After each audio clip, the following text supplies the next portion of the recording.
Absolute geezers. Happy Sunday. But before we start,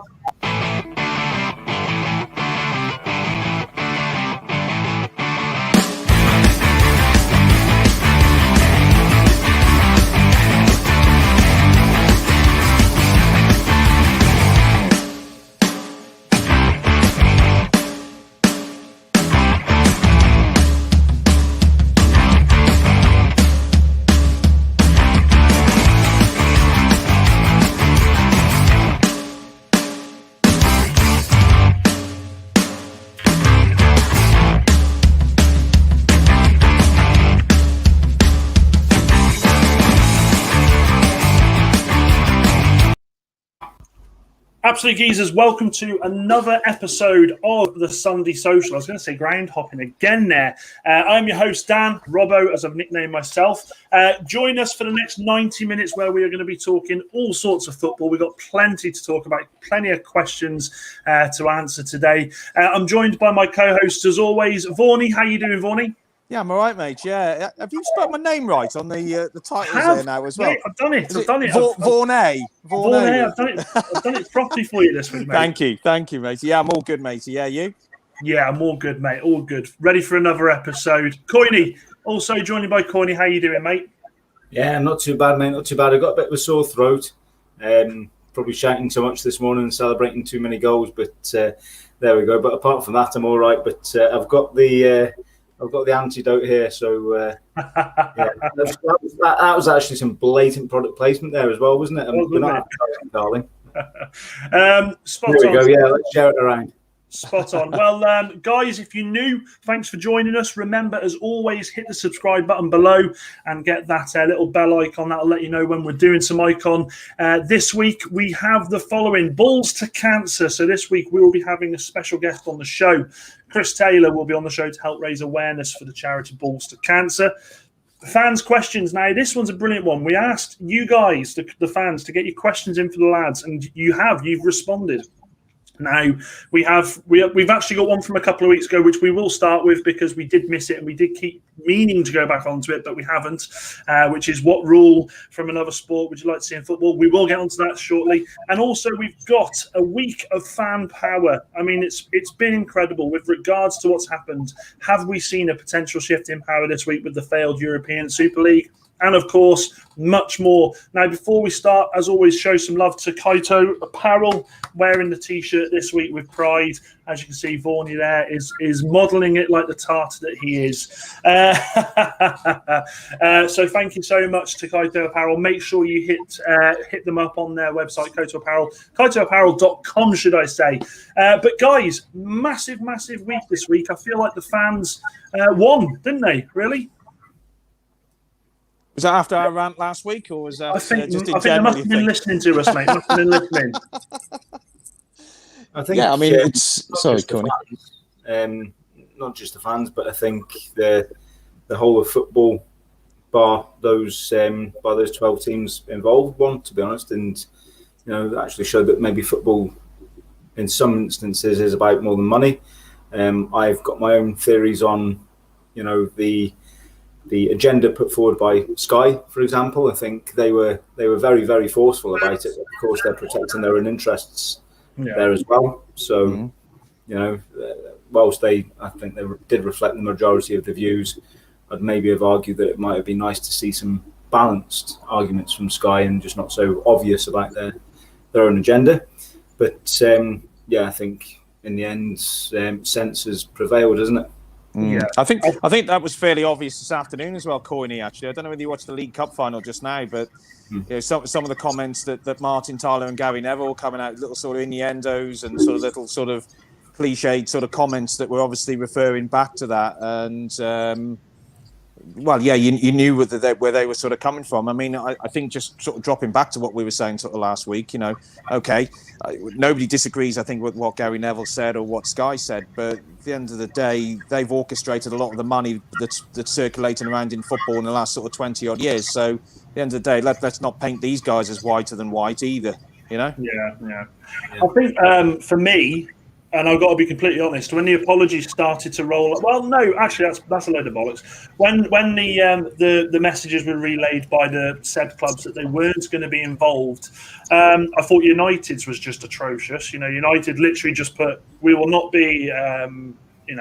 Playing in the European Super League. I thought that was absolutely ridiculous. The one club I thought that, okay, none of them covered themselves in glory. Let's have that right. But the one that stood out for me were Arsenal. The tweet they put out, "We made a mistake. We got it wrong. We're sorry." Straight off the bat, they come out and apologise. Whereas clubs like United, Liverpool, I mean, I sat there and watched the video with, is it John Henry? And I sat there and I honestly couldn't have lost any more interest in the bloke if I'd have tried. There was a bloke there it reminded me of a kid who sat down by his parents and told, "You tell them you're sorry and you look like you mean it." And that's exactly what it was. Completely reading off a bloody card. I had no interest in anything that they had to say. Now, I mean, with respect to the protests outside the grounds, obviously COVID being what COVID is, I'm always going to bring that to the table. But it was incredible to see so many fans getting together. No trouble, might I add, either. I've not seen any trouble. I've not heard of any arrests. I don't know if you guys have. No, I see nothing. Done the right way. Yeah, I mean, at the end of the day, fans have been really united in it. I mean, even supporters I know, a couple of guys I was out this afternoon, Rob and Griff, and they're big Man City fans, and they had sort of opinion maybe on a few of the comments I'd sort of made last week, and nothing that I said was directed at any of the supporters or anything to do with it. With the clubs, I'm directing it directly at the owners of those clubs in terms of what they've done. I mean, I think if you're asking me whether they're actually sorry, well, okay, they're making the comment, but are they sorry? I think Daniel Levy, judging by his statement, I think he was disappointed that he had to pull out. Yep, I completely agree with that. His statement was 10% apology, 90% giving reasons why it would be a good thing. Yeah, I mean that's the thing. I mean, at the end of the day, the comments that were made last week, all of this was done or being done purely for financial reasons. Well, you look at the 3 Spanish clubs that were involved in it. Financially, they're screwed. They want to join it. Man United, financially, they're screwed. Well, of course they want to join it. Liverpool, okay, I'm not really au fait with Liverpool's finances, but Arsenal and Tottenham, they're paying for a new stadium. Their finances are screwed. The two that sort of disappointed me in joining, and that was what I was saying to the guys this afternoon, I suppose really with Chelsea and Man City, because financially they didn't need to join it. I suppose they were the last 2 of the 6 to kind of join the group of 6 that were kind of looking to kind of go into it, and they were the first 2 to then dip back out of it. They were the 2 that, like I said last week, they were probably the 2 I was most vocal about last week, and they were the 2 that I was most disappointed with, to be quite honest. But what really surprised me as well was the speed of it all, the way it massively. Tuesday evening into Tuesday night, because I was on my way to a game in Wales on Tuesday night, and my phone on the way just kept coming up with Sky Sports notifications.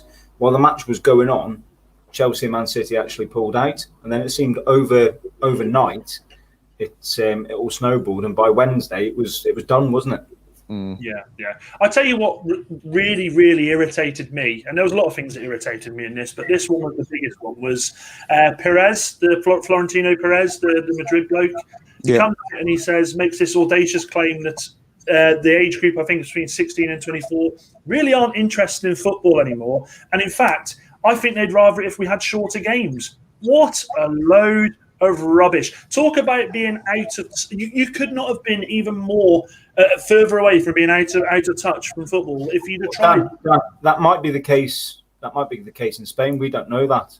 We can't comment on that. I don't think it would be, but it might be the case in Spain. It's not the case in England whatsoever. I think in the end of the day, 90 minutes of football hasn't troubled anybody for the last 150 years, is it? And, there's still enough people interested in it. So what makes him think that shortening the game to 60 minutes is going to get people more interested in it? No, I can't see that. He's the bloke as well that's saying, well, no, you can't leave. If you leave, you've got to pay. I've heard so many figures banded around that these clubs are potentially going to have to pay to come out of this agreement. Excuse me, 173 million each. I read somewhere. This is what this Perez has said. If they want to leave, they're going to have to pay. It's just money. It's absolutely ridiculous. Pay who though? Exactly. Well, it's got to be him, hasn't it? It's got to be him. That's exactly what I think. I honestly think. You talk about Madrid being really, really, up against it money wise at the moment, and this proves it. He's just trying to get money from anywhere he can. Craig Young, evening lads. Hope you're very, very well, Craig. Craig. Very, very, very cool. Thanks for joining us. Stephen Robinson, happy Super Sunday, boy. Hope you're all well. Nice. Well, that's my brother. That's my bro. Nice to see you, bro. Cheers, Steve. So a question I want to give to you guys, and I want to give this to everybody who's watching. Are we seeing a potential shift in power now? Are we looking at the potential of fans having that little bit more say about their football clubs? We talked about the government, this 50 plus, is it 51%? I think the fans that are looking, trying to get the fans in on. Is this the time where this is going to start happening, where we follow the same project that Germany has done? Could be. I mean, I've always been a big advocate of the German model, really, the 50+1, to be quite honest, because it doesn't give any one person that total ownership like you've got here. I think we've got a long way to go, Dan. I think that's the problem, to kind of get back to that. Whether we've gone too far down the road to reverse that and move back to that sort of position, I don't know. But this week has certainly been a clear statement of intent by people, isn't it? That enough is enough, and people are not happy with things. Yeah. My honest opinion on that bit, it's romantic to think that yes, there'll be some big change now, and fans will have some more power, and they'll be looked after better by the bigger clubs. In all honesty, no, it's going to change nothing. It's going to change absolutely nothing, because the people who have the power in British football are still the ones with the money. And why have they changed their mind? Honestly, why have they changed their mind? Because they could see that that their product as such was going to be affected by these fans, by fans going away, but also the powers stamping down on those clubs and their players. They can see them being kicked out of the Premier League, which in its own right is a huge money maker for them. Yeah, the Champions League, and then the players saying, "Oh, if I'm not going to play in the World Cup, then I'm not going to back this project." It's still all about money. It's still all about money. I think at the end of the day, Connie, you've hit the nail on the head there, because I think at the end of the day, when you think about supporters in the game, at our level, League One, League Two level, yes, someone like Shrewsbury, for instance, the 6,000 that we get through the gate is very, very important to the club, in terms of the finances and revenue that generates. Once you get into Premier League level, these clubs are given £100 million every year. Gate receipts at someone like Arsenal, Spurs, Man U, or whatever, they're 100k, 100 million off Sky. That equates to about 10 million through the gate, doesn't it? So in all fairness, the supporter revenue that comes through is a drop in the ocean. So at the end of the day, I almost want to interrupt you there, and let's flip this conversation away from these these Super League teams and the top teams, because they've had enough airtime this week.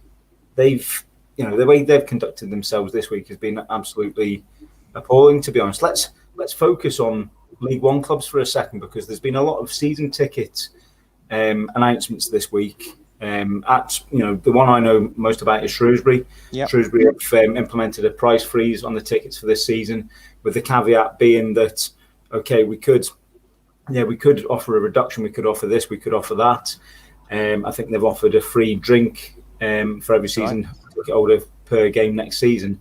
But the caveat with that is, we want to give our manager a competitive budget for next season to go and try and achieve something. Yeah, brilliant. I'm more than happy with that. My season ticket hasn't changed from what it was last year or the year before, and they're going to put that money back into the playing squad. Brilliant. I'd rather pay that bit extra rather than have 50 quid off a season ticket. I'd rather have that 50 quid going to the manager to spend on a team that I think I'm really going to enjoy watching next season. Vorney, I think you'd probably agree on that. From what you've seen, 110%, mate.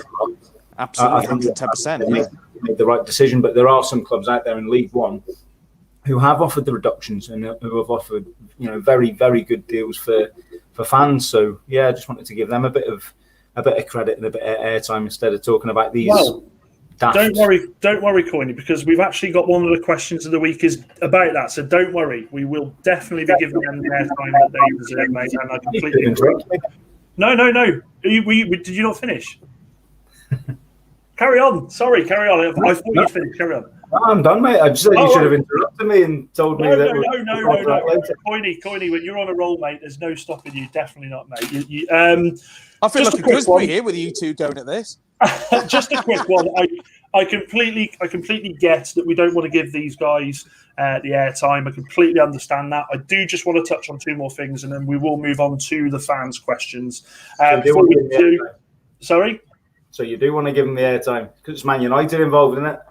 No, it's not that I want to give them the airtime. There's just a couple of things that I want to place to you two separately other than that. But before we continue, Max FM Stories says, can't see it changing at the top level at all. Too much money involved. And I think it's gone beyond the point where it can change. I just think they'll come back next year with a new idea. And that was what I was alluding to. Do we feel like this was more of a tester, putting testing the waters and seeing what the reaction would be, or do we think that they will come back with a new idea next year? I mean, the other thing you've got to think about as well is now that the dust is settling with this, you're starting to hear the murmurs about the Champions League format. Nobody's happy with the new Champions League format. So the question is, will they come back with something else? Have we seen the last of this silly decision? I think they'll always try and come back with something else or try and exert their authority again. But I actually think they're in a weaker bargaining position now. I think you're right. That UEFA, we talk about fan power. What it's actually showed is that UEFA and FIFA really are the ones with the power here. And, they can, if the clubs come back with a fresh idea that UEFA don't like and FIFA don't like, or the Premier League to some extent don't like, all that's going to happen is UEFA once again will say, well, I tell you what, if your players are playing in that competition, they're not going to play in our competitions and they won't be going to any World Cups.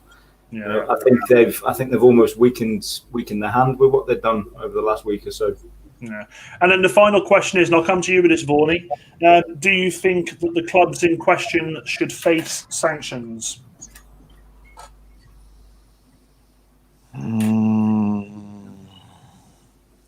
Yeah.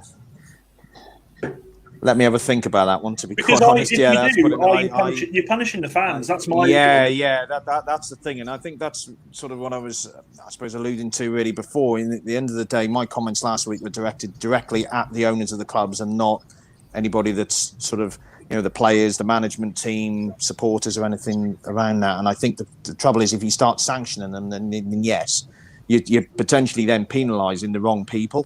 These money men at the top, that's they're not going to lose any money. What are they not going to gain from that? Well, they're going to, they're just going to crack on as they were, aren't they? Yeah.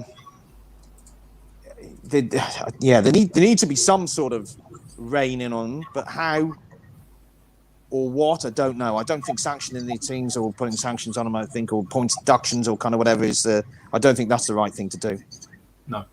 No, I agree. I think Courtney's probably I agree. I can see you shaking your head there. I think it's right, isn't it? I think the main thing here, before we finish this quickly, is players and fans alike stood together on this. They didn't want any part of it. And I think to do this to the clubs, I think you are just And so sorry if the answer sounded a bit flaky there as well, Dan. I think it's one of those that sort of been thinking about what could be done, and I got to be honest, I don't know.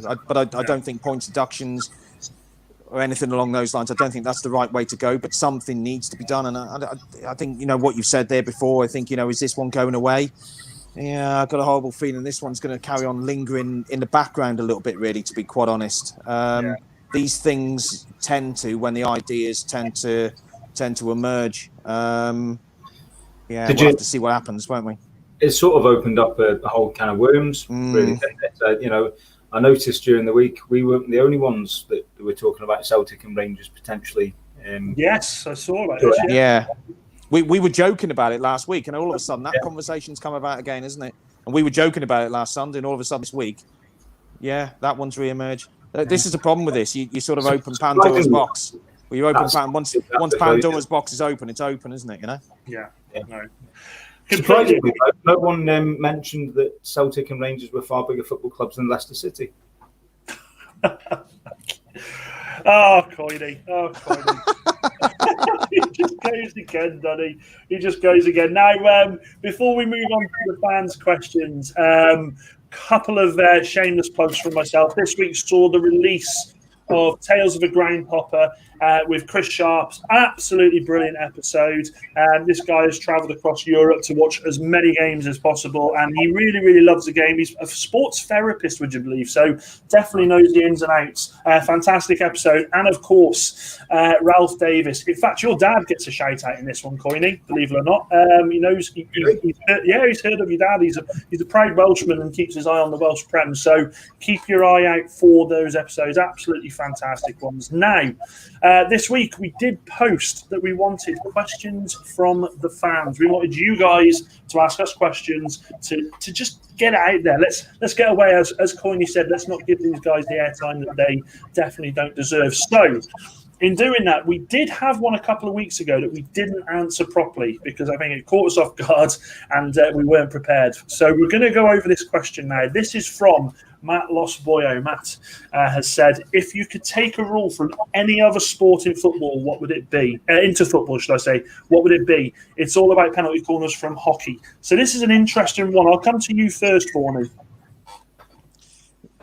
The only one I've thought that might maybe work, and I've got to be honest, I'm always a little bit adverse to change in football unless it's for the right reasons. And I think the one rule that's come across from rugby, obviously with the head injuries substitutions, I think this season is brilliant. The one that I've thought that I probably would like to see, rather than sort of maybe VAR, is possibly what they do in cricket, where you end up with the VAR decision is made, and in cricket, basically, you get an option of challenging the umpire. Okay. So whether there would be that sort of rule that you could sort of bring in where a decision is made and you could challenge it, maybe. I don't know, 2 challenges or kind of whatever. But I think in cricket it's a different game in terms of you get that natural sort of pause in it. Football is not like that. So I don't know. I don't know, and I've got to be honest. I think after what's happened in the game this week with everything that's gone on with the European Super League and that, I've got to be honest. Anything to change the game at the moment, I'm quite negative to be quite honest. I'm sort of looking at it and just say, you know what, I'd just leave it as it is. And the comment that you made there about what Perez at Real Madrid was saying about 60-minute games and things like that, you just think, So actually, to be asking me this question at this moment in time is probably the wrong time to be asking me, if I'm being brutally honest. I thought you were going to say concessions for senior citizens more, but I digress. Coiny. What for me and Coiny? Coiny's the youngest one here, mate. I think Coiny is the youngest one here. Coiny, what about you, mate? What would if you could take a rule from another sport into football? I'm actually very much in agreement with Vorney. To be honest, I think if it's if it's not broke, don't fix it. And we're sort of like defeating the whole point of this question, because it was a superb question. But if there was one rule that I could sort of take and implement in football, the one that I'd pick would be that only a captain can speak to the referee. Yeah, and quite simply, purely, on the respect program at the moment, where it's been going for a few years, I don't think it's been implemented that well. In all honesty, I think referees still get a lot of abuse. A lot of it's unwarranted. You two are looking at me thinking, what a hypocrite! He abuses referees more than anyone. But, love it. I think it would be a good thing to bring in that only the captain is allowed to speak to the referee and question the referee, but it has to be a flip side as well, that the referee takes the time to explain and communicate properly with the captain. That's that would be my choice. It's a very good point. I think certain discipline in football needs to be improved, doesn't it? Massively. You see it in rugby, you see it in other sports. Football is just a bit too fluid in terms of people saying what they think they can say and get away with saying as well. There's things still incidents going on in grassroots football where referees are being assaulted, and it's not just a one-off occasion. I think it's unfortunately I've got a bit of knowledge on the subject from being involved with the committee in the Shrewsbury Sunday League. not just our league, but all leagues for grassroots sport, there is an issue with referees coming under constant criticism, coming under abuse, and unfortunately, some instances where referees are being assaulted. So, I think if we could drive that respect program and get that rule implemented, I think it would be a positive change. I think for me, I would like to see timeouts. I really would. I'd like to see. I'd love to see timeouts. I don't know. I watch these sports and I see them happen, and I just would love the opportunity now. The reason I'm going with this is sort of when football come back after the lockdown last year, we were seeing a lot of drinks breaks, and we were seeing the managers were utilising that time to talk to the players, have a chat with, let them know if they were missing things, any new tactics, any new information that they needed. I'd really like that to come in. I'm not saying it's going to come in, but it's something that I've thought for a while. I wouldn't mind seeing like a timeout. Really wouldn't. I'm not sure about that, Dan. Actually, I think at the end of the day, water breaks and whatever last summer, when the football came back, because obviously we're playing in hotter conditions. Yeah, fair enough. But I don't know. I mean, I think the timeout at the end of the game, you see a lot of substitutions being made at the end of the games, trying to break the game up. Do you need more by somebody bringing in a timeout as well? I think what you're saying. It's something that I've thought for a while. I've watched it on other sports, and I really like the concept. I mean, Corny would have loved it this morning. His 3 went up with 2 minutes to go. He made a couple of substitutions. Oh, I tell you what, we'll have a 30-second timeout as well. But at the end of the day, Corny, if that had gone against you, you'd be spitting feathers. You'd be like, oh, come on, you're just trying to get a momentum going. It just kills the game, doesn't it? There are managers who would really abuse that system and completely use it to their advantage. I mean, there's a couple down the bottom of the Premier League who are notorious for using such tactics. So don't give them the opportunity. I think if used properly, Dan, but I don't know. I think that could be abused. I'm sticking with it.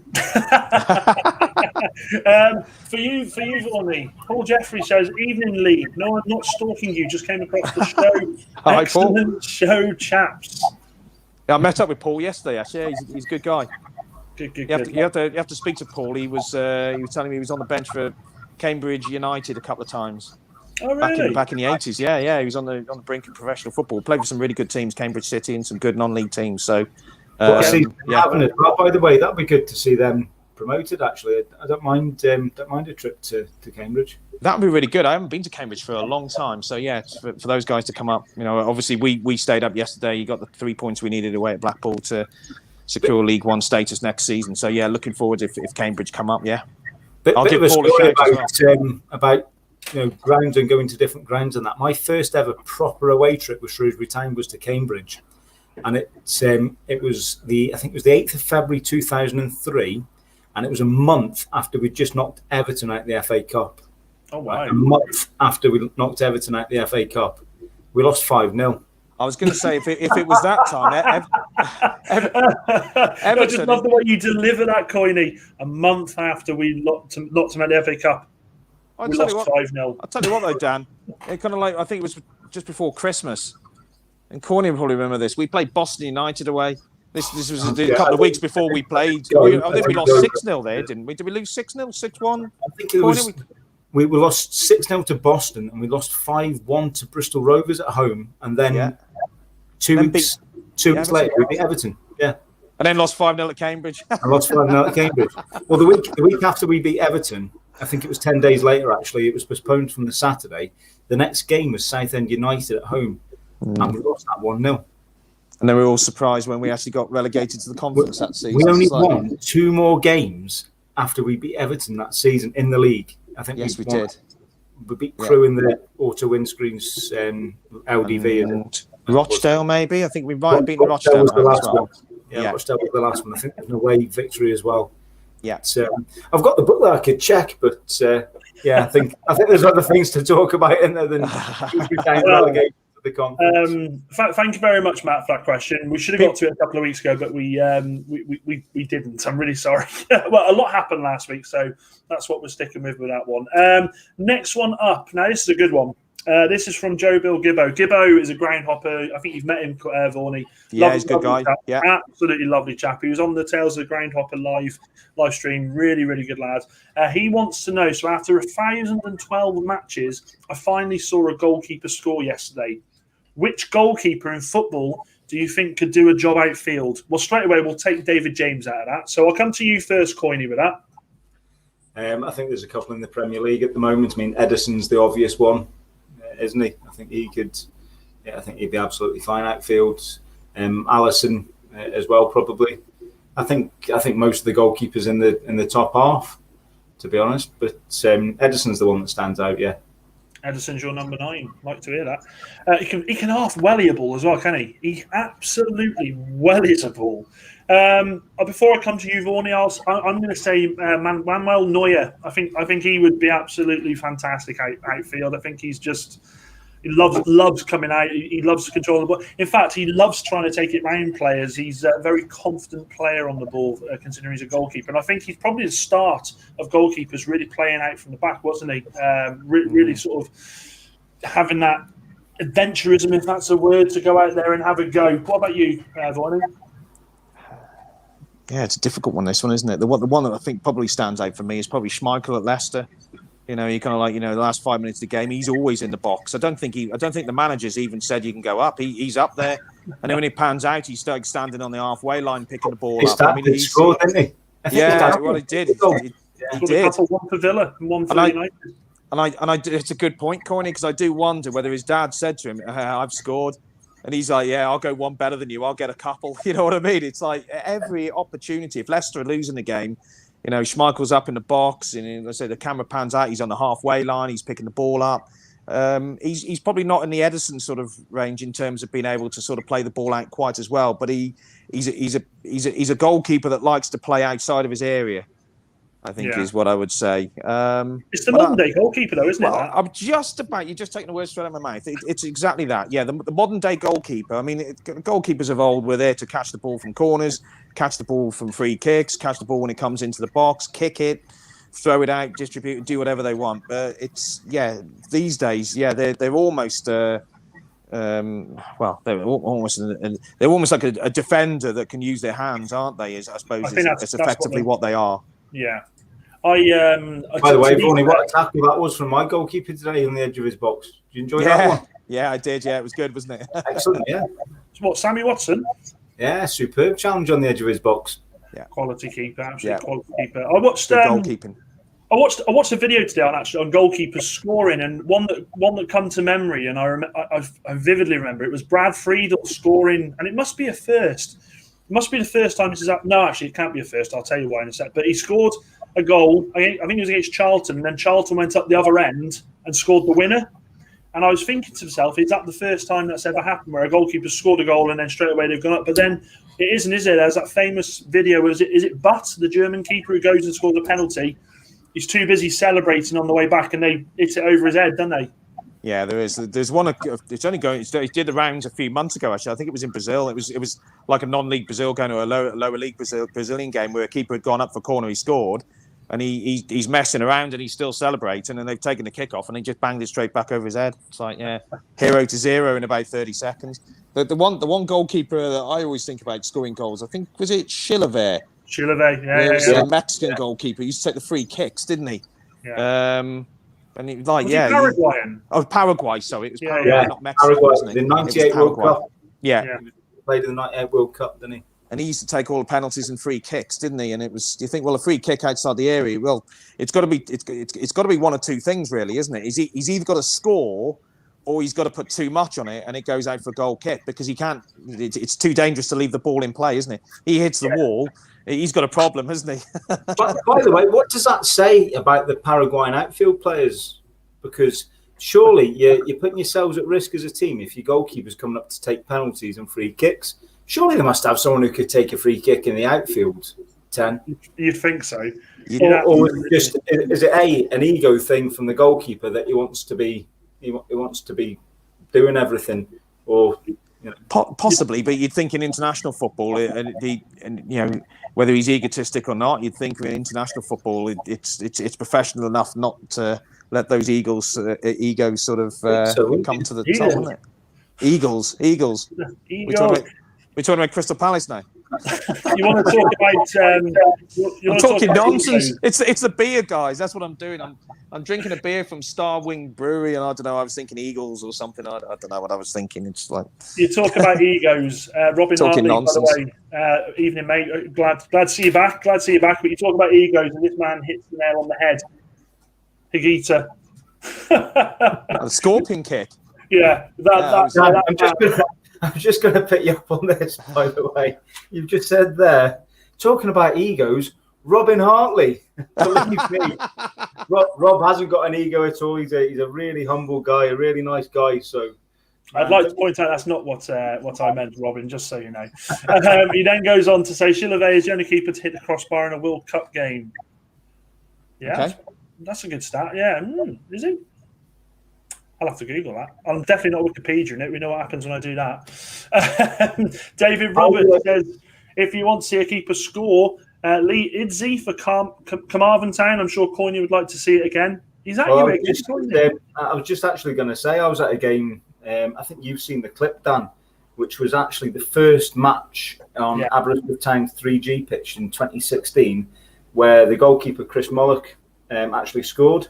And for me, it just sums up the difference between grass pitches and 3G pitches, because no matter what you say, it is different. There is a different bounce on it, and that that particular occurrence happens more often now, I believe, can happen more often because of the plastic 3G pitch. Can't call them plastic, can you? 3G pitch instead of the grass. Coyne, I don't know. You're trying to get me in trouble here, mate. Robin's then said, "My lawyers will be in touch." Brilliant. I've got you know what I mean? I'm getting pied here. Good question though, that about goalkeepers. I mean, it's something that I'm yet to see. I can't wait to one day witness a goalkeeper score live in front of me. I think hopefully once football, once the non-league gets back up and running properly for us next season, hopefully we'll see it. Talking about Robin, actually, we go to Boxing Fan Zero, which is Robin. Thoughts on the 21-22 season ticket discount schemes? Some clubs have rolled them over. Some have frozen prices with a pint per game. That's what Coyne is alluding to. Some have even increased. So what are our thoughts on that? I'll come to you first, Coyne, on that one. I think I gave me thoughts about 10 minutes ago, didn't I? I didn't know if you wanted to allude, mate. That was all. You've got to be obsessed tonight, Mr. Coyne, I'm telling you. I think we've got to give a lot of credit to the clubs that are doing things for fans, because let's not forget, in the grand scheme of things, clubs are still struggling. Clubs are in really bad places financially because of the pandemic, and yes, it's good for them to do things for fans, but I'd like to think that fans would be understanding as well if they didn't.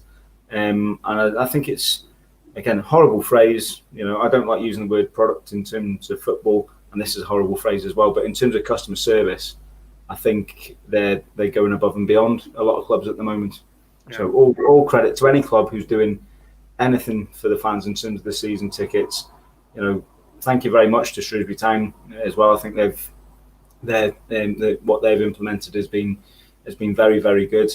And let's hope that as many clubs can have really, really good seasons next year with as many fans in supporting those clubs as possible. It should be an incentive for people to back these clubs. Yeah, I completely agree. What about you, Varney? Yeah, I mean, it sort of talked about the money at the top of the game, haven't we? We kind of Premier League, and I suppose even dropping into the Championship, a lot of these teams, the kind of the money they get. But you get down into League One, League Two, and then down into Conference and non-league. Clubs are struggling. It's been tight. The clubs are struggling. People are struggling. People are struggling in general. People have been furloughed, lost their jobs, and everything else that sort of goes with that. So I think with the season ticket prices, certainly Shrewsbury been frozen again. I think it's fantastic gesture, and like I say, other clubs like Corny's mentioned they're all doing bits and doing what they can. Some clubs have had to put the money up a little bit. Well, okay, if Shrewsbury had put it up a little bit, well, I don't think anybody would have quibbled. we've just got to do what we can do. I mean, I think at the end of the day, I think it's amazing, really, that the clubs haven't gone to the wall. I mean, nobody has really gone bang, have they? Everyone seems to hopefully come through the other side of this, and we've still got our football clubs to support. So, I don't think there's been any big casualties as yet, but I'm sure there are some clubs throughout the pyramid who have. I think there's obviously the one that springs to my mind in Wales was Rill, which was sad to see. But yeah, whether that would have happened anyway if the pandemic wasn't involved, I'm not sure. Well, you got to look at the conference. Teams like Dover and haven't you? I mean, they pulled out, didn't they? And then they're saying that, well, for financial reasons, we've got to do what we do to protect the club. Now, if that means that they have to drop down a couple of divisions now, or they get relegated a couple of divisions, well, at least those supporters have still got a club to support, haven't they? So, I mean, there's clubs that are close to the knuckle. I mean, Shrewsbury, and we always go back to Shrewsbury. We want this to be a discussion about a wider variety of football, not just about the clubs we support. But financially, we're in a fairly good position. But there's going to be clubs out there that are very, very close to the knuckle with this. If this goes on for much longer, then in all fairness, there's going to be clubs falling over. I think that's the other way of looking at it as well, isn't it? You've got to feel for some clubs, clubs that really, really need the money. Is there that sort of, we want to put the season ticket prices up because we need the money, but we don't want to alienate ourselves with the fans? Is there that issue there with some of the clubs? I know Robin actually went on to comment saying that Sunderland have put the prices up now. I don't think Sunderland are short of a few quid, are they, if I'm led to believe? They've just had a new buyer, haven't they? Some billionaire has come in and bought the club from that circus that was running it before.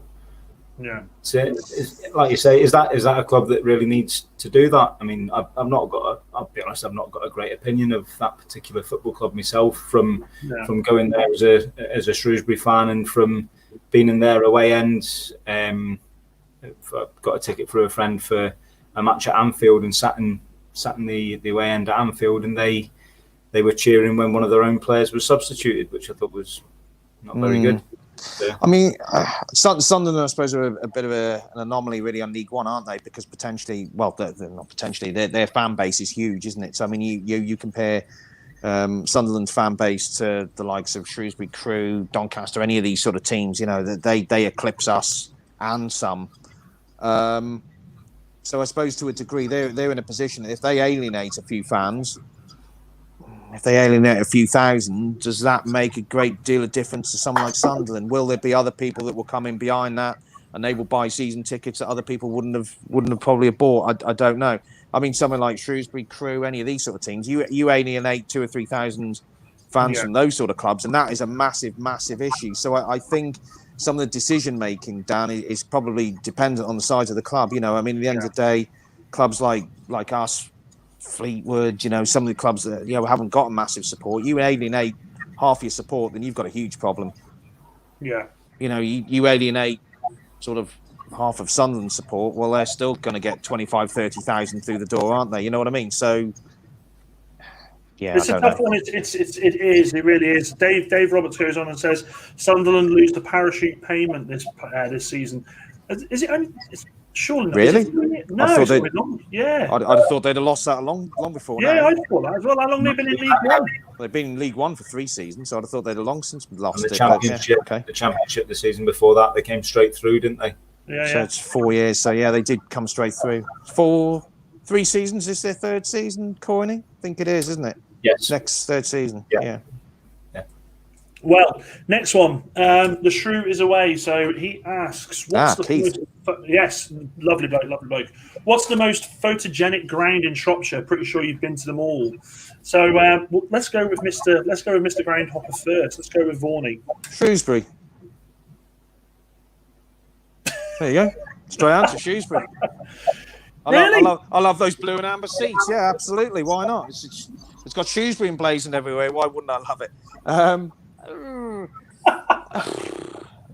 First photo. I've got to be honest. There isn't that much to take pictures of in Shropshire actually in terms of football grounds. We haven't got many. Church Stretton, I've been told, is nice. Yeah, Church Stretton, I suppose. Okay, you probably get the Cardiff Mill Valley sort of in the background, the Longmin. But yeah, I mean, I've been out and about, sort of North Yorkshire, Lancashire, the last sort of few weeks taking pictures, and up in sort of like Yorkshire Dales. And I suppose some of those places where I'm going to taking pictures, that's why I'm going there. I'm going there for the backgrounds and scenery and everything you get. Shropshire, I don't know. There isn't really anything sort of particularly round here that is particularly like that. One ground I haven't done actually, which I'd like to, is Brownclea. I still haven't been there. I don't know whether the views and scenery up there is any good, and I'd assume it probably is, but I haven't been there to comment, so I don't know. What about you, Coiney? If we were still at Gay Meadow, there'd only be one winner, wouldn't there? Yeah. I mean, it's not just Salopians who say it. It's everyone who's everyone who's visited. I'm sure there'll be a few that describe it as a dump and all of that, but I don't think you could get a more picturesque football ground than Gay Meadow. Not just the fact there was the river behind and the trees along the riverside. If you stood in certain spots on the ground, you could see the tower, Laura's Tower, the castle. The Abbey was just down the road. It was absolutely fantastic location, wasn't it? Absolutely. In terms of grounds, I actually thought I was looking at your photos that you took of our game the other night, Vorney, at Church Road. Yeah, and I thought that looked really good actually, with the church in the background. The trees around there. I thought that's obviously it's a grassroots ground, but I thought that looked really smart. It's a nice setting because it's a residential setting, isn't it? It's got quite a rustic sort of rural sort of feel to it, even though it's in the middle of Meal Brace. But I don't know, Dan. It's a difficult one really, because we you look at some of the more senior sort of clubs. Obviously Shrewsbury, Telford, Shifnal, Whitchurch, Ellesmere, Ludlow. None of them really are in any particularly scenic sort of areas, really, to be quite honest. Is Ludlow side of a road? Yeah, it's on the side of the main A49. I'll tell you what, guys, I was at talking about photogenic grounds. I was at the Rock on Tuesday night, Kevin Druid's ground. Yeah, what a fantastic setting that is, by the way. It was the first, unbelievably, I must have been to that ground about 6 or 7 times. It was the first time I've been there in daylight. I actually got to see the Rock as it is, and it's so impressive. It's a really, really impressive ground. There's a few like that in Wales, isn't there? I mean, I'm biased, but Aberystwyth with a lovely setting. Porthmadog, I don't know if you've been there. Yeah, in North, that's lovely with Snowdon in the background. Yes, that's right. Absolutely beautiful. Yeah. Well, Dale Skit says, I can't believe Vorney's never been to Brownclea. I've heard the ground at Newcastle on Clun is quite picturesque. Newcastle Emlyn. No, it's not Newcastle Emlyn. Yeah, I haven't been there either, so there you go. Yeah, I don't know. Can't comment. I haven't been there. Well, the next one hits quite close to home.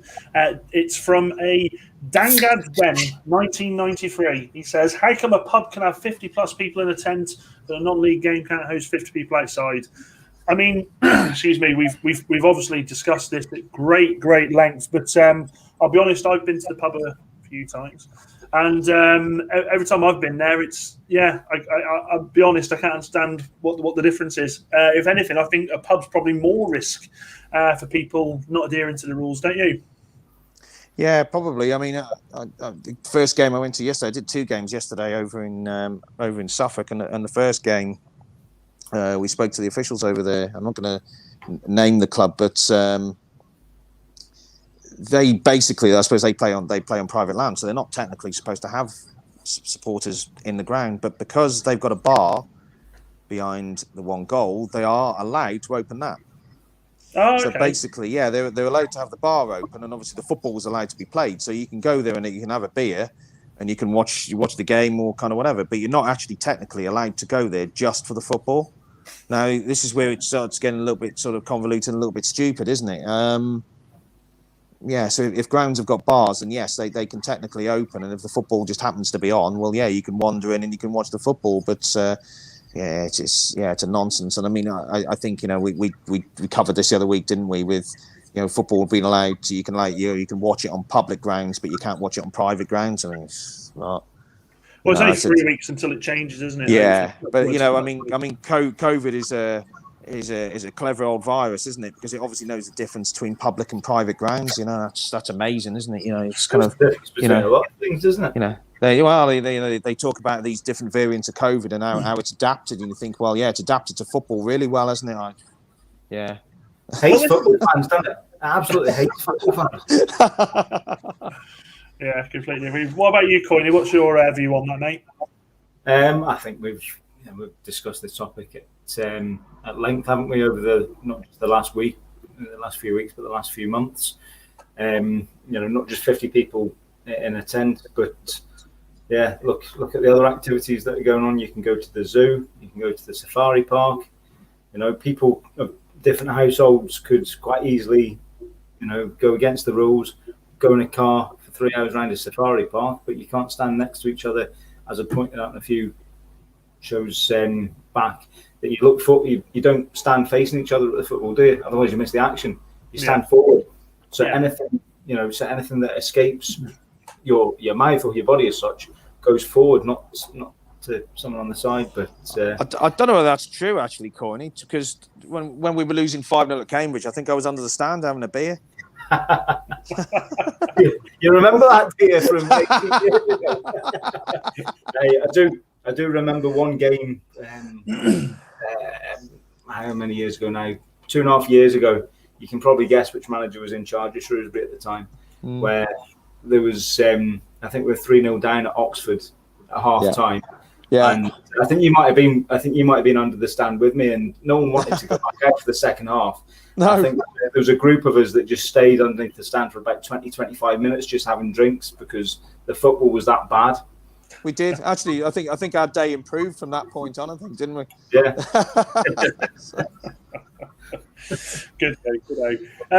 Now, this next one, to be fair, Vaughan, you've been giving your views on this a little bit on Twitter, but for people who are watching, I think it's still a good topic to have a quick chat about. We've got Kris Taylor coming on in 10 minutes, so this will eat the time up nicely. It's from KB O'Neill. It says, one for Vaughan.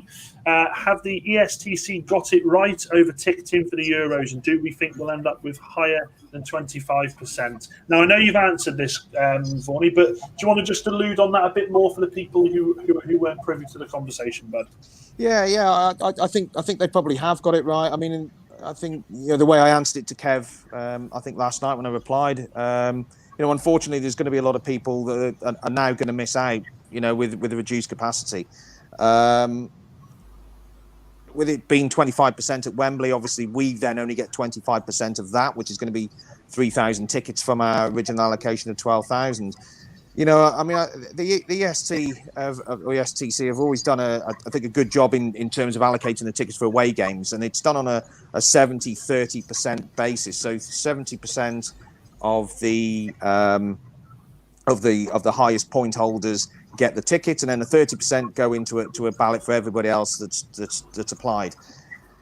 I think in this instance, I think that's probably the only way you can do it, because it's going to be heavily oversubscribed, and that's what happens with away games. Away games tend to be oversubscribed for the amount of tickets that were actually allocated. So unfortunately, the demand always exceeds the supply. So you've really got to do it on a points-based system, and do it on loyalty. I think I don't really see any other way of doing it, really. I think the supporters club have taken a bit of hammer. I've seen a few things and a few comments on Twitter and other social media outlets where they've been getting a bit of a pasting, but to be quite honest, their hands are tied. This is not really their fault. In terms of whether we would get more tickets, it's possible. I mean, at the end of the day, the 25% at the moment is what Wembley are saying that they can take. After these test events, after today, after the FA Cup final, whether that exceeds or whether that goes up or not, I don't know. Whether the group games stay at 25%, then we maybe go up to 50% for the knockout games, possibly. The other sort of thing that I was thinking about is whether, obviously we get 3,000 tickets, but the clubs or the teams that we're playing will get 3,000 tickets as well. So Scotland's tickets, their tickets will be ring fenced. They will be bringing 3,000 to Wembley, hopefully. Croatia and Czech if they can't travel, then I don't know what's going to happen with their tickets. So whether in the past, what has happened with some of these tournament games, if the team we are playing can't sell their allocation of tickets, then England have tended to have been offered those tickets, and then the ESTC at short notice have been very good at being able to distribute those tickets out to anybody that wants one. In this instance, I don't know whether we would get the first dibs on those 3,000 or whether UEFA then will redistribute those. I don't know. Well, I mean, I think fingers crossed. We're all hoping it's going to be more than 25%, because if the more people you get in, then obviously the more people of our allocation, of the original allocation of 12,000, will be lucky enough then to get in. Unfortunately, it's not going to be 12,000, but if we can get maybe half of that in 6,000, that's got to be better, isn't it? But yeah. Well, we'll have to wait and see. The thing is, you say wait and see. I mean, it's literally 7 weeks away, isn't it? Do you know what I mean? It's literally on our doorstep now. It is, but things, I think all through this pandemic have been changing on a daily and weekly basis, haven't they? So I think at the end of the day, we're all going to have to be sort of fluid in this. Now, I mean, if UEFA are saying by a certain point, oh well, it's 25% and that's it, because we're inflexible and we can't move with the times or move when things change. Well, unfortunately, they're going to have to. I know the England Supporters Club in the past, when they've got extra tickets, like I said, have been fairly flexible in being able to,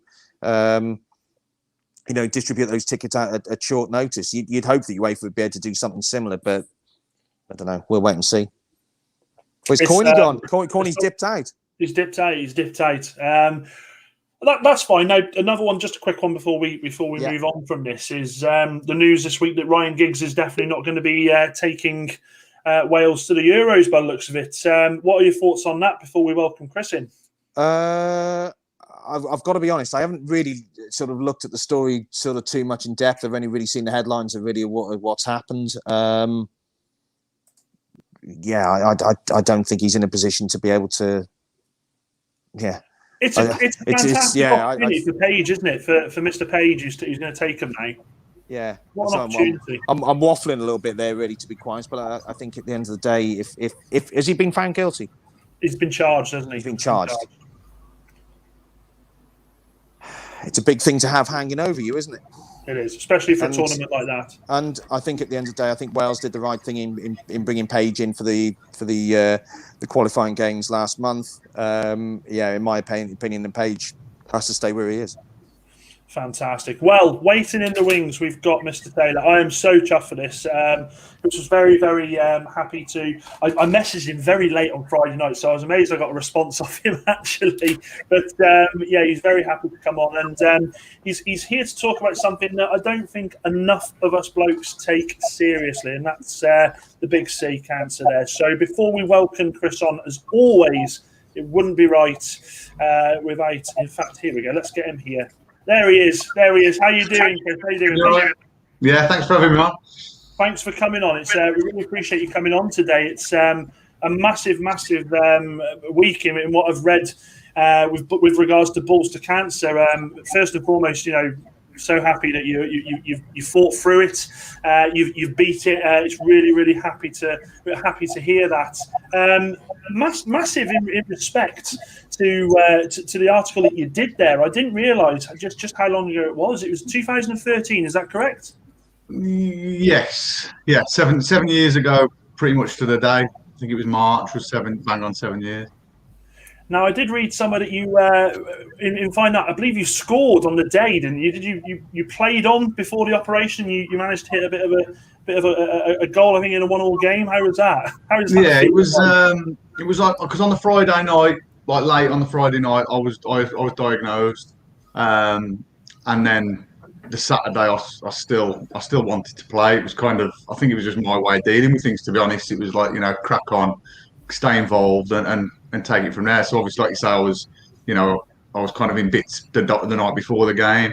When I got into football, the lads were brilliant. I think I said it in the piece that, they were, as you'd expect a ruthless football dressing room to be.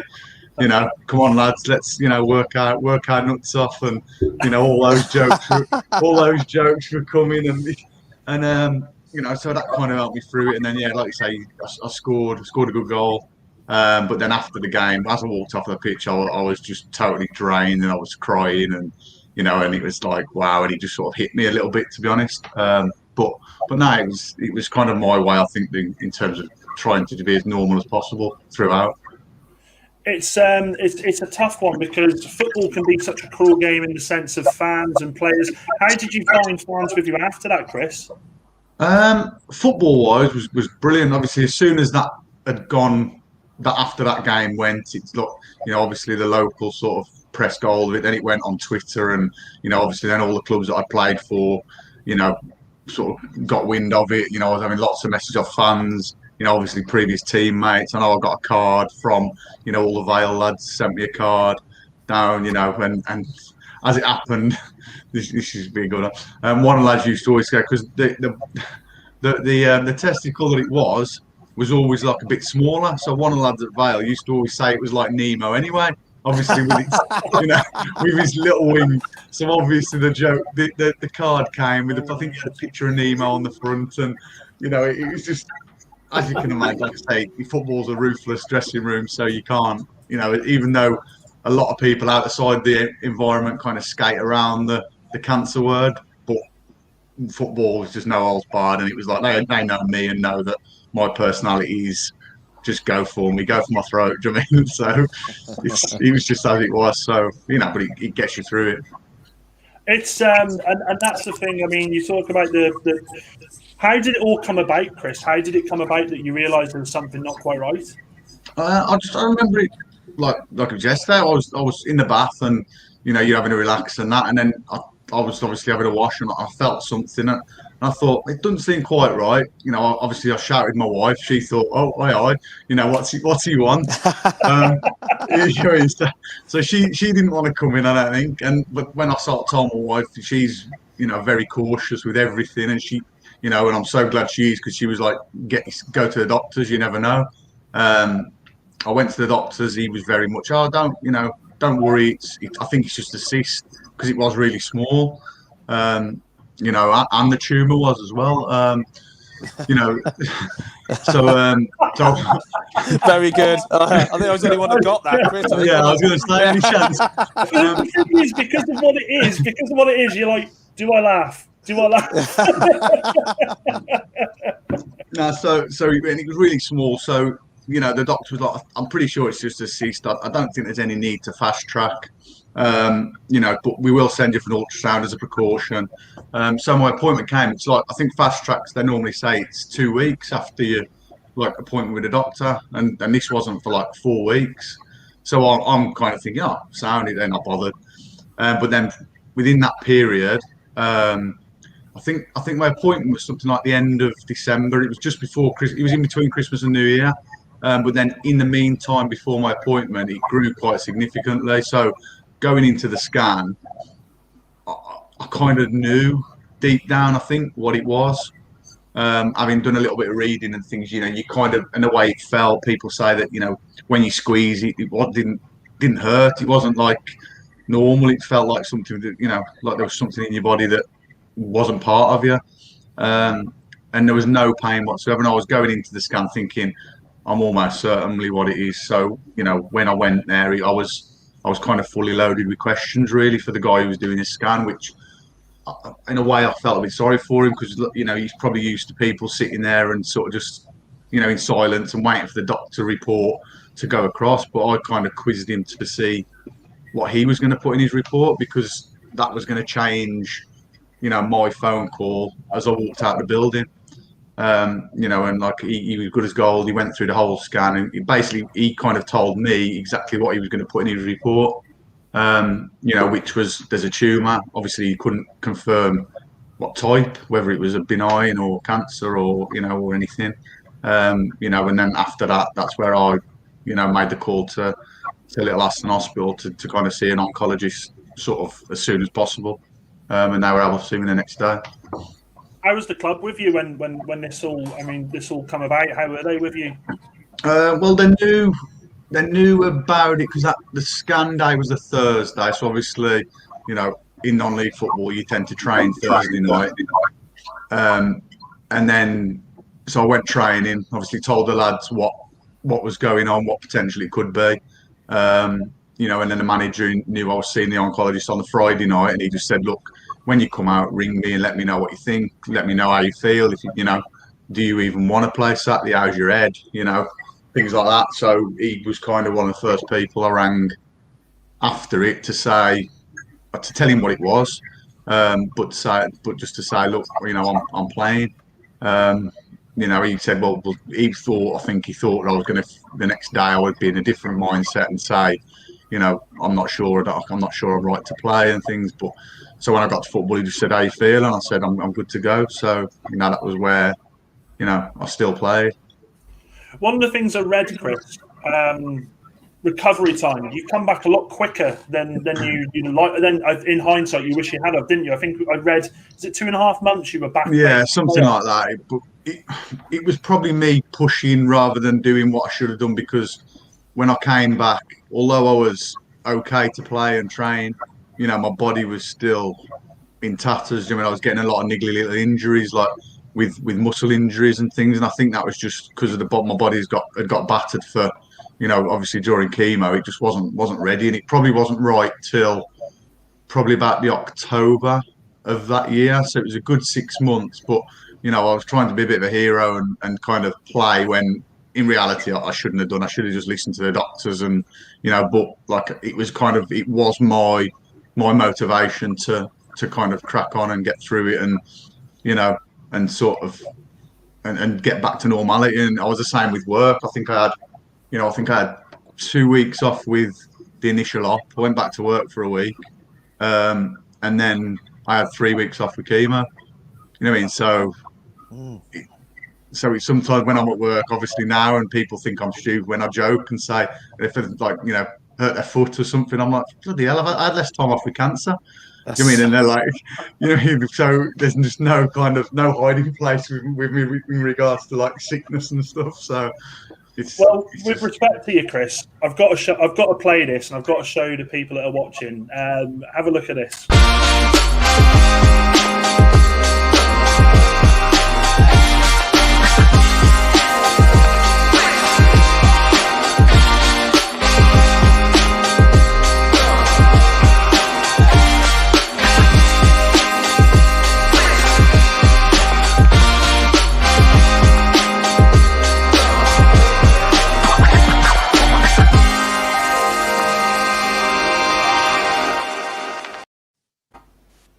Some absolute screamers there, mate. You definitely know how to hit a ball. You actually played for a club I live at, Telford. So you're not far from. Well, I was signed for them. I didn't really play that much because it was a bit of it wasn't my best period of football, if I'm honest.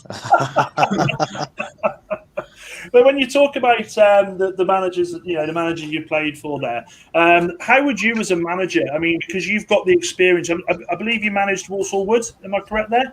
Yeah, for a period of time. Yeah, I did get an Instagram message from one of your former scouts who went and scouted. I believe the wrong team for you once. Is that correct? Every chance. Got it completely wrong. He messaged me saying, "Oh, he's a lovely bloke," but I got it all completely wrong. That sounds like something we do. But the question I'm alluding to is the experience that you've got now in this as a manager. Are you pretty much there with the lads, just pushing them to make sure that they're doing this, and also not just in football, but in work, in your personal life as well? I think you have to be, and that's why when Balls to Cancer asked me to do the article, it was very much, you know, not, you know, obviously, you know, it happened to me. There was nothing that could change from my point of view, and it's just that if one person reads it and thinks, you know what, that's not quite right, or something, or reaches out to me or whoever to sort of let them know how they're feeling, or you know, then it's a good thing. I mean, obviously, you might have another 500 people might read it and think it's, you know, a pile of shit, basically. But you know, it was just something that I thought, you know, when they asked me, I think it was Testicular Awareness Month, I think this month. So, you know, they just asked me to write it. I did honestly think they might proofread it a little bit. So I read it back, and there's a few spelling errors, and that's because I didn't do it myself. I was a bit lazy. But if you know, I'm no writer. Yeah. So if it helps one person, that was obviously why I did it. And I think with men especially. I think there's that kind of macho element that people don't always want to talk about things like that and almost shy away from it. So, if anyone ever asks me or says it and I'm quite open, I'll say, look, do you want me to check it for you? Because I obviously know to a degree how it feels, if they're not wanting to go to the doctors, because, you get to the doctors and it's I suppose it can be a little bit embarrassing going and standing in front of a doctor, taking your trousers off and that, whereas obviously it got to a point where, it felt like mine were off more than they were on. I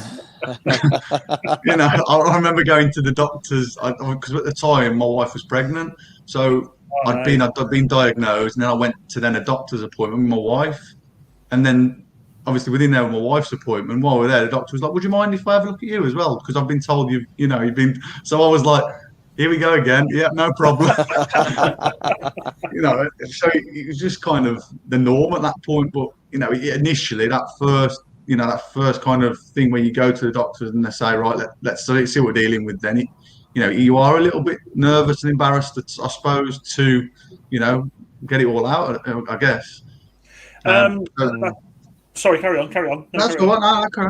I was just going to say that's the thing, isn't it? The first thing that you said about the piece you did, your piece, that's the worst thing to say, the piece you did in I'm going worse here, is the first thing I did when I read that was I checked. And you say about raising awareness, and I don't think, Vaughnie, Coyne, is it something you do? I don't think guys do it enough. Not enough is the right answer, yeah. What do you think could be done to help raise this, though, Kris? What do you think could be done across the board? I think it's difficult because at the end of the day, it's up to ourselves to recognise sort of how common it is. Especially with, I think the kind of most common age is something like between 25 and 45 or something. Without reading the stats, but so it is really, really common in youngish men. So I think it's very, very important to check it because obviously it's like anything, you catch it early, you stand a better chance of it being a good prognosis, which was, obviously my situation. So I think it's just massive if, any blokes are listening, need just check once a week. It's, we've probably all sit there watching the football with our hands down our pants at times. Just while you're doing it, just have a little check as well. It's no problem. I think the bit I love as well in the blog, in the blog on there, is when you were asked if you wanted a fake one. You said no, we're right. No, it was. I think the doctor thought. I did joke to my wife saying, "Do you think you'll put an extra couple of inches on him while he's there?" But it was one of those. Obviously, I was. It sounds wrong because obviously it was my way of dealing with it. Was tried to kind of, with humour and things, and I think at times the doctors did think, "Is this guy like for real, or is he just?" Like, does he not realise how serious it could be? But it was just, like I say, why would I want the only good thing about it might be a good party trick with the lads, if you, they're a bit like Mr. Deeds with his foot. But there was just it was just a pointless question for me because it was never gonna, I was never gonna have a prosthetic one. I think something else you said in there. Sorry, Vaughnie, were you going to say something, mate? No. I was just laughing at what Kris has said there, to be quite honest. Yeah, party trick or something. Something else you said there about was putting into perspective with people that you were in the hospital with. It is massive, isn't it? It makes you think, doesn't it? It really does make you think that anything can happen. You're there one day, as you said, in the shower. You find something. It's just so lucky that you did find it, isn't it? Yeah.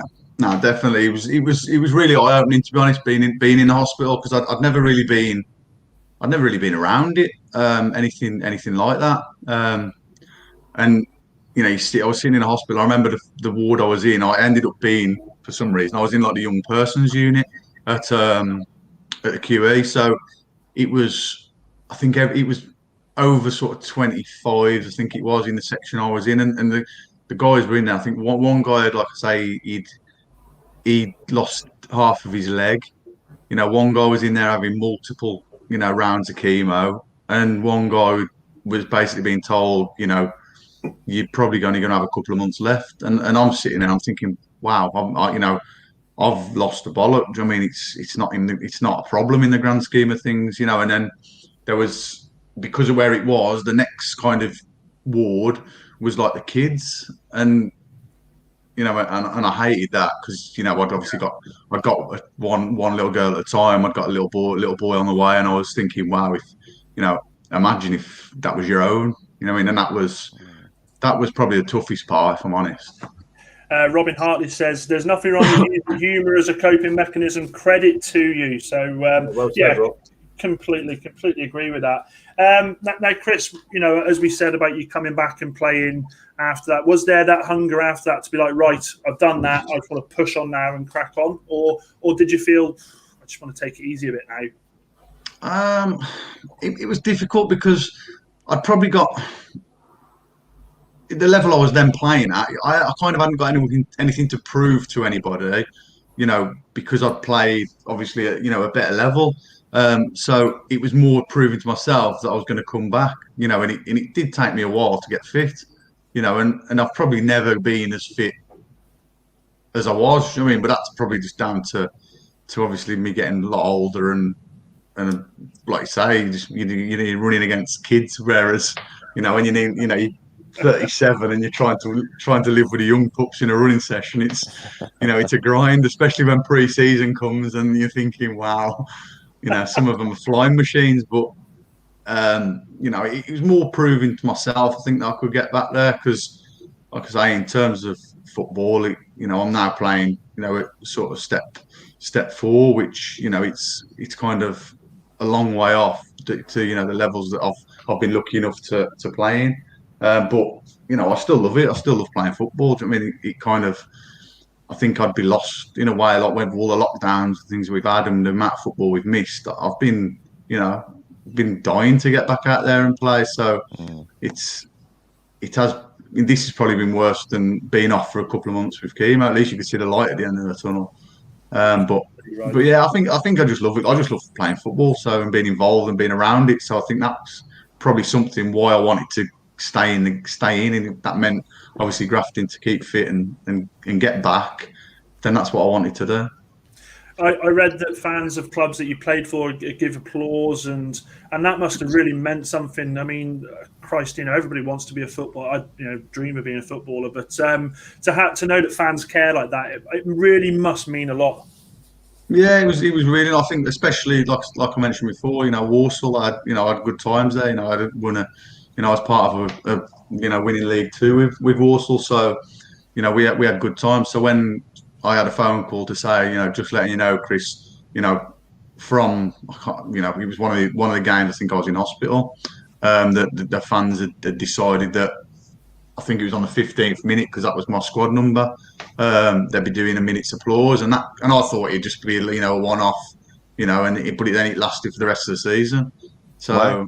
It was kind of real, like, wow. So, obviously the previous clubs you've played for, you always tend to look out for them, but that just kind of gives me now more scope to kind of look out for Walsall because it's the support I got. I've kind of become, well, you are a fan if you like as well because of you want them to do well because of the support.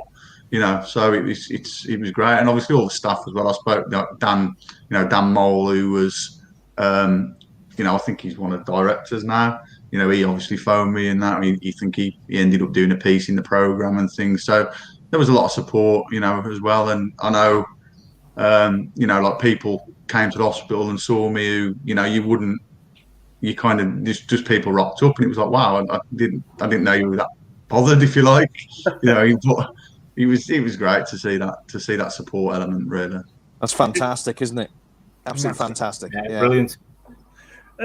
That's something else. Did you find a lot of you sort of touched on it there? Did you find a lot of people did reach out and sort of get in contact as soon as? Because that's one thing, isn't it? You like and with your teammates, be it I class teammates that I play five-a-side with on a Sunday, is that it's a unit, isn't it? And did you find that you had a lot of people reach out to you?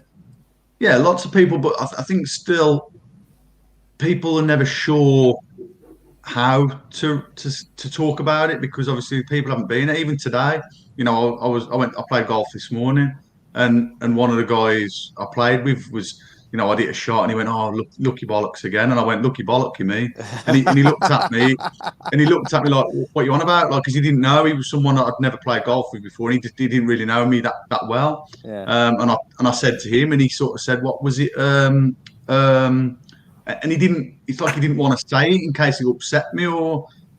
And I was like, "You can say it." I was like, "It was a long time ago." I was like, "I'm not."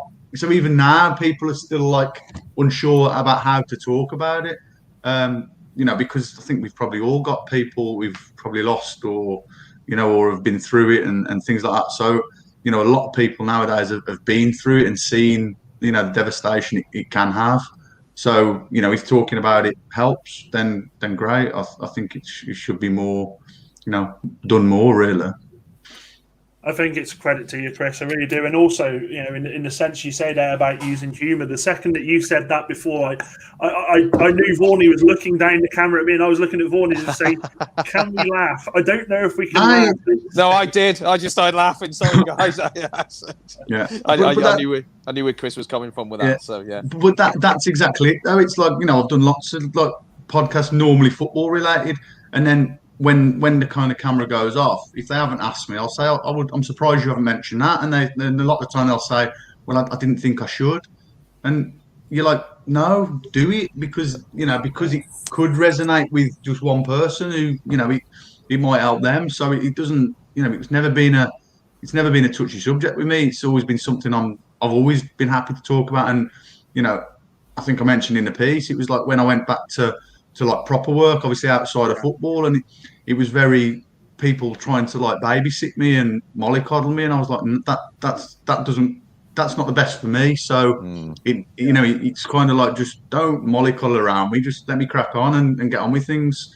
And that's, I think, the other thing. I think people have got to be treated just individually about, you know, what's going to be best for them, not just, you know, physically, but also like, you know, for everyone's, you know, own mental side, because it can, you know, it can affect people in different ways. You know, when I'd go and speak to the doctors at the QE and that, they would always be asking, "How are you? You know, how's things?" And I'd be saying, "I'm fine, I'm sound."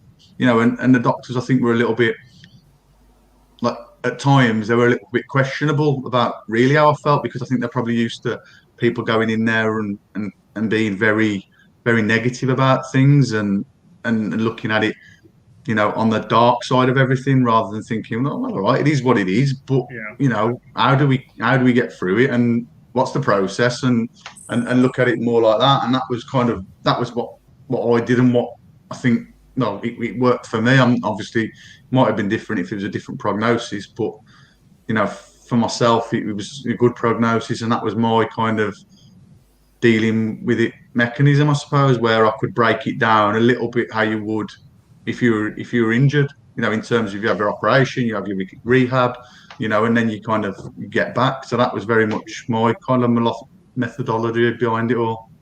Did you miss the lads essentially when you had to take that time away? Did you miss being part of that squad? I still went. I think I missed one game where, just because the doctors said, you know, you've just literally had chemo, don't go on a coach, because, you know, if there's any germs or bugs or anything, then it could be harmful. So I think I missed one game, but the rest of the time I was there. Like, the manager had me sitting on the bench with him and everything like that. So I was, you know, I didn't miss the environment, because I was there still every session. It was just the actual football that, you know, I wasn't able to do. I'm just going to ask you, Kris, where can the information be found? Is it on social media, on Facebook, Twitter, anything like that? Regarding, like, generally cancer, and obviously it's all on Balls to Cancer have got their Twitter page and obviously website, you know, and they're always posting lots of things to kind of support and promote, you know, check-in and things. That's not just obviously testicular, they also, you know, post things about lots of other types of cancer as well. So, you know, it's a great website. But the guys from Checkham lads were the ones that kind of got in touch with me, because the guy who's kind of one of the kind of main organisers there, Mark, he was a Port Vale fan, so it was quite ironic, really, because he's got a photo. Obviously, he was on the phone to me, and then a few weeks later, he sent me a photo of in the warm up. We were all wearing the Checkham Lads t-shirts, and so he's got a picture of me wearing it. And obviously, then a few years later, I'm kind of speaking to him on in terms of wanting a bit of support and a few. You just really, because you need, sometimes you want somebody to answer the questions that you've got in the back of your mind that you don't necessarily want to ask a doctor, because a doctor's going to give you, the medical answer rather than, the straight talking answer. So it was brilliant for me to speak to those guys. And since then I have kind of reached out and I've spoken to a few people who have gone through it. And I think it's a similar thing. I think people have got lots of questions that they just kind of want answering from somebody that's been there rather than somebody who's studied it from a medicine point of view. The human aspect, I think it is, isn't it? I know it sounds silly saying that, but just the human aspect of someone who's lived it, dealt with it, and sort of doctors. My wife's a nurse, so I don't want to say it's too loud, things I get punched in the face. But doctors do have that tendency to it's just there. They relay it, don't they? Whereas people like you just have lived it, and you've got the advice, and like you said earlier on about if someone's not sure, you're happy to have a look. I think that's so good. I think guys don't do that enough of each other, do they? I really don't. I think we're a bit too proud for that, aren't we? Yeah, I think it's that macho element, isn't it? Like, no one would ever say there's anything wrong or, anything like that, really.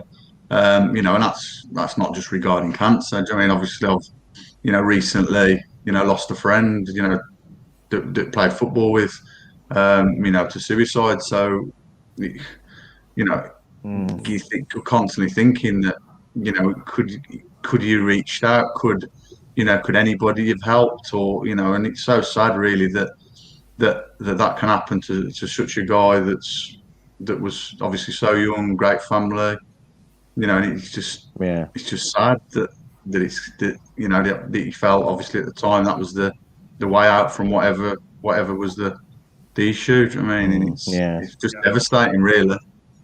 It's and I go back to it. I think we all need to do more in the sense of just checking your mates. If you don't hear often, just checking in. Are you okay? It takes a couple of seconds to do so. Kris, I could really have you on for an hour, 2 hours talking about your career. To be fair, but I really enjoyed the fact that you've taken the time to come and speak to us and help raise a little bit of awareness. I think it's something, as I said, nobody does enough of. As I said, it's not something I've done until I read that the other night, and I was like, Christ, you don't even think. So thank you so much for coming on, Kris. And I'll put all the details for Balls to Cancer in below, put the blog on there as well. But thank you so much for coming on, mate. Yeah, no, thanks for having me. Enjoyed it. Hey, that's fantastic, Kris. Thank you. Brilliant, Kris. Thanks for your time. I was going to say, also, just good luck to you, mate, and it's great to see that you're still playing football as well. I tried this morning, and I'll try. after around the pitch for 10 minutes, I was done. Who are you playing for now, Kris? Chasetown. Chasetown, yeah, which is step 4 local team sort of where I'm from. So. Well, we'll get over there then. We'll get over there, won't we? Definitely have to get over. Yeah, well, as soon as the fans can start coming back, it'll be great to have some people. Yeah, no, spot on. Before you go, Chris, I like it there. It's good. Yeah. Before you go, the Fan of Fan podcast says, love the social being about cancer. I recently lost a family member due to cancer, and I have tried to put my bit to support the trust. So I'm currently doing a challenge in aid of bone cancer, and that's it. It's about raising awareness. And Kris, thank you so much for coming on and helping doing that bit. The question is, would you come back on if we asked? Yeah, like I say, I enjoy doing things like this. So ever you want to be bored or me to put a few people to sleep with my score is no problem. Kris, you played for United, mate. You couldn't bore me one bit. Spot on. Well, thanks very much for coming on, Kris, and we'll speak to you soon, mate. Okay, cheers. Cheers, Kris. Take care. Thank you very much. See you later. What a lovely bloke. And I'll tell you something, to everyone that's watching, if tonight even if after tonight you just go and check, then everything that Kris has said there has made that difference. What a lovely bloke. Guys, do you honestly check? I before reading it, I never did. Yeah, I check my not as often. Yeah. Not as often as I should, but I think that's a really, really important message. And I think that's absolutely fantastic half hour from Kris as well. You know, a lot of what he said really hit hard. Yeah. In all honesty, and I hope it's something that everyone watching is going to take on board, because that's a really, really important message. And you know, we come on here to have a laugh most of the time, don't we? And I think tonight's a bit of a change from that. It brought it back. Usual stance, but you know, I'm glad we did it, because like I said, that's a hugely important message that we need to get out there. If you can see on the top, thank you, by the way, Robin. I really appreciate that, man. I completely agree. It has been important. It was needed. But as the clock shows there,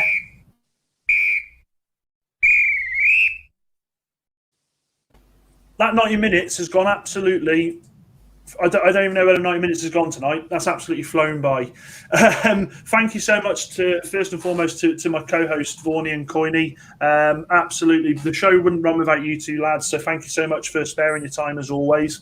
Thank you to everybody who's commented, everybody who's sent questions in as well. I think we were up against it tonight with the Villa and West Brom game, but you've stuck with us as always, and we appreciate that. And also, next week we have been talking about we may have a week off because it is bank holiday. And to be fair, I think this is our 16th show in a row. So I think well-deserved rest. And I'm going to treat the wife to a meal out as well. So how about that? So I think, weren't we, sorry to just butt in, but on the subject of important messages, we were discussing having a week off in support of something else as well, weren't we, Dan? Yes, we were, mate. Do you want to take the lead on that? Yeah, so everyone, I'm sure, would have heard that that the Premier League and other top clubs are going to be boycotting social media next week. Obviously, with what's gone on recently, so we did actually discuss not having a show next week, as this is an element of social media. Not having a show next week in support of that as well. Yeah. I think, look, if we can help spread the message a little bit our way, then that's what we're going to do. And the Sunday Social is by the fans for the fans, and it's also we stand in line with everything that is said by the clubs. We agree with it. We live it every day. We see it every day, and I think it's Coiney hit the nail on the head there. It's just as important for us to show our respect and show our unity with it as well. So I completely agree with that, Coiney. Vorney? Absolutely, yeah. I mean, anything. I mean, we discussed this, didn't we, a few weeks ago? That social media doesn't do enough. No. With racism and everything else that kind of goes on in life. They don't do anywhere near enough. So, if a weekend off and the clubs are in full support of it, then we should be supporting it, and football fans should be supporting that as well. So, I certainly won't be posting anything next weekend. No, it's I completely agree. Robin hit the nail on the head there. Love it, lads. Black Lives Matter. It's completely true. I don't want to feel like we're ending on a we're not. What am I trying to say here? On a subdued note, we're not. This is what we do, though. We show support, and I do implore everybody who's watching to follow suit next weekend. I'm not going to post anything on the Footballers and That Is What I Want channel on the page, on the Instagram, on the Facebook. I certainly want to do my bit. I'll be switching it off from Friday to show support. Guys, thank you so much for joining. As always, enjoy the rest of your. I say the rest of your weekend. You got a couple hours before we have to go to bed for work the next day. But other than that, guys, remember to hit the subscribe button. Remember, if you're new, to just share this out. Let everybody know what we do. We're all about the fans. We're all about what you guys want to talk about. And also, we proved tonight we're about the things that are real as well. So other than that, guys, thank you so much. And we will see you in a couple of weeks. Sayonara. In fact, I'll do it properly because you're not going to have it. You're not going to have it. In fact, Vorney, you say it for me. I'll tell you what I'm going to say first. Just remember, guys, when you go to bed tonight, just cup your balls. Oh, just have a good feel down there, and just do what Kris has just told you to do. Just check. And you know what I'm going to say? Sayonara. Be thinkers, not stinkers. Au revoir. Auf Wiedersehen. I'm going to say.